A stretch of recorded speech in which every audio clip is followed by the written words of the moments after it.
ఒక ప్రశాంతమైన అడవిలో చిన్న పిట్ట చిన్ని జన్మించింది. ఆమె రెక్కలు బలహీనంగా ఉన్నాయి. ఇతర పిట్టలు ఆకాశంలో ఎత్తుగా ఎగురుతుంటే చిన్ని మాత్రం నేలపై పడిపోతూ ఉండేది. ప్రతిరోజూ ప్రయత్నించింది, ప్రతిరోజూ విఫలమయ్యింది. ఇతర పిట్టలు నవ్వుతూ చెప్పేవి, "నువ్వు ఎగరలేవు." కాని చిన్ని ఆగలేదు. ఉదయం సాయంత్రం తన రెక్కలు నొప్పితో ఉన్నా కూడా ప్రయత్నించేది.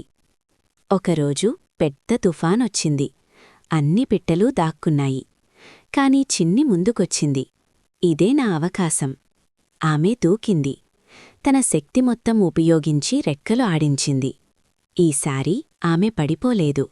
ఆమె ఎగిరింది. అత్యంత ఎత్తుకు కాదు, అత్యంత వేగంగా కాదు, కాని తన కలల కంటే ఎక్కువగా ఎగిరింది. ఆ రోజు చిన్ని నిరూపించింది, బలం కాదు, నమ్మకం ముఖ్యము. నీతి: ఎప్పుడూ లొంగిపోకు. నీ బలహీనతే నీ బలంగా మారుతుంది.